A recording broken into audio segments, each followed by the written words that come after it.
Welcome to the Murphy, Sam, and Jodi After the Show podcast. Murphy knows this, and this is a personal story I'm going to tell you, that we live with a mental health professional, and that's our oldest daughter, Taylor. She's a growing mental health professional. Yeah. She is. I mean, she's heading in that direction. She's going to get her master's, and that's her goal. Yeah. Yeah, to be a therapist, a counselor, but she really is wired for it. Mm-hmm. That's the subject of mental health is so important to her. And she's intuitive about it, but she's also studied. She knows she has a lot to learn, but she knows a lot about it. She loved learning about it in school. She also has a lot of natural empathy for others. She certainly does.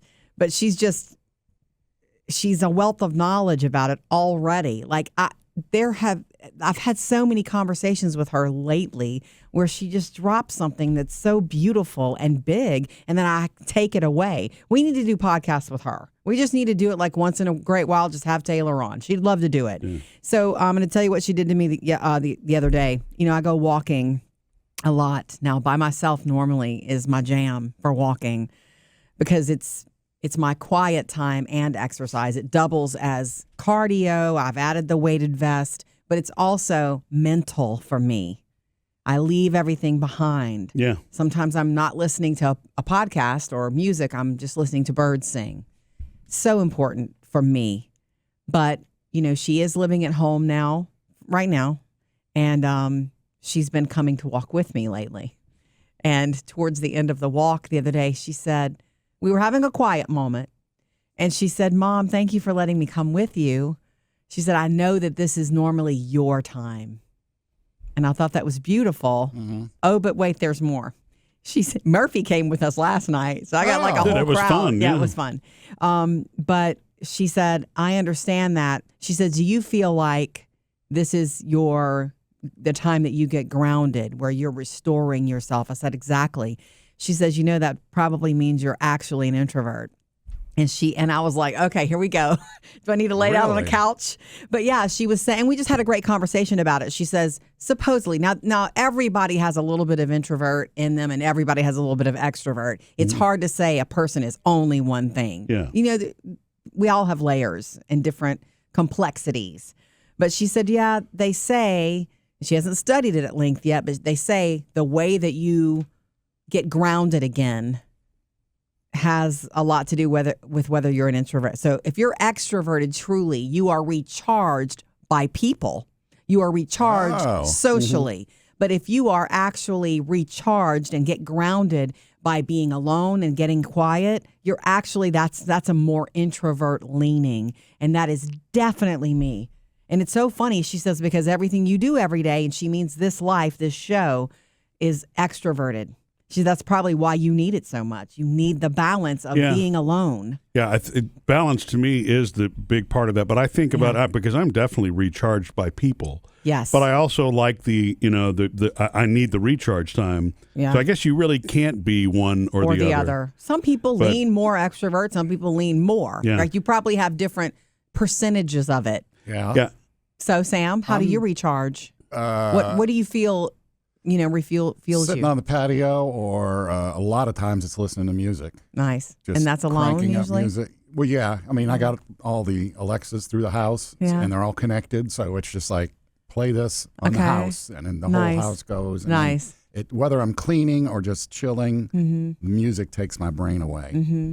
It's good to know. It's just nice to know things about yourself and just have having that conversation with her. I did tell her a block later, because it came to me, how special this time is. I said, Taylor, you know, I did spend as much time with my dad as I could when I was little. That's why I would follow him out to the garden. We had a farm, and I would follow him out to the barn, and I would beg him to take me hunting with him, which he wouldn't. He never did. I was a daddy's girl, and I don't remember ever going on, I told her, you're going to look back. I'm going to look back on this time fondly, and so are you, us taking walks together. Yeah. So I'm happy for you to come along whenever you want to. And Murphy even extends that courtesy to me. You'll ask me if it's okay to come walk with me. Has Taylor analyzed Murphy yet? She sometimes does. Yeah, yeah. She knows how scattered I am. Not that he always knows about it, but she says, "Dad, you're totally an undiagnosed ADHD." And I would have never believed that about myself, but but I do. I understand it, and I have become more, because my brain does move faster than it should, and distraction. Honestly, maybe I have been that way, all of my life. But so she's done a little analysis. I think she's really sharp, and she's on top of that. She can spot that in you because she's got it. Yeah. She's got some of that too. Yes, she definitely does. So we really do relate and connect on that. She'll lose her keys, I'll lose my keys, just whatever. And usually when they're lost, they're just right there in my hand. Right. Well, how that works. There are certain little things like you don't know about when I've made dinner and she and I are inside and we want you to come in and he's out in his man cave studio room. I'll say, go ask Dad, go get Dad. And she's like, okay. That doesn't mean he's going to come right away. I'm like, I know. And she'll go out and she'll come back in and I'll say, what did he say? And she'll say, he said he'd be in 5 minutes. And she goes, but that's allegedly. And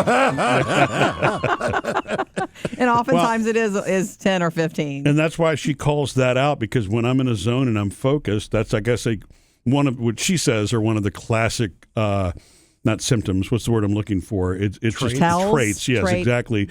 Of somebody who has some sort of attention issue, which is true. When I'm in a zone, I mean, literally things could be going off all around me that I just don't hear because I'm so focused. There are good things about that too. Yeah, I do think. Look, everything has its its positive side and its dark side. That's the definition of yin and yang, right? Basically, it's amazing that she can find introvert, or that would be a analysis or diagnosis or whatever. Because to me, the two of you are the most extroverted people there are.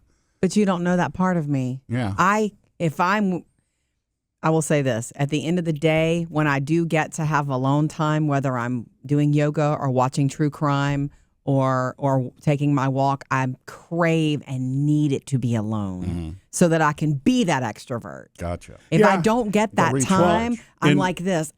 Well, and maybe what Taylor is saying there is for somebody who's naturally introverted, being in a social situation is stressful, which burns more energy, which means you need a little more recoup time. Right. And because I really do, over time, like my dad to me he was very much an introverted person because he enjoyed just being. Right. And so, but he was awesome to socialize with because he was so laid back. And he had so much But he was not in a shell. I mean, he could strike up a conversation with anybody, but he will tell you he was, introverted. He was very content to just be doing his thing in his own space. So I don't really think it's an either or. It's balance is something you're always going toward and going away from. Right. And you just got to learn about yourself constantly. But I will say this is the honest truth that when I'm not expecting company on one of my walks and I start putting my vest on and I got Champ and both of you or one of you say, hey, can I come along? At first, my thought is like, but then it's like, okay, let's go enjoy it. And we did. We saw a coyote. We saw snakes. We saw a little baby bird. We did. Yeah, we did see a coyote. We saw a coyote. Yeah. Did he have an anvil?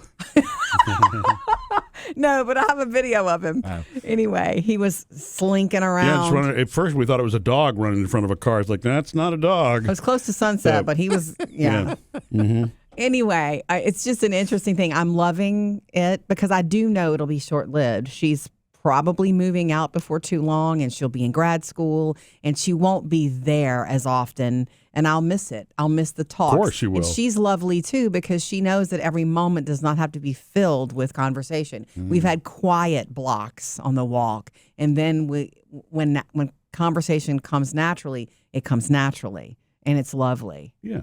So anyway, mental health, Taylor.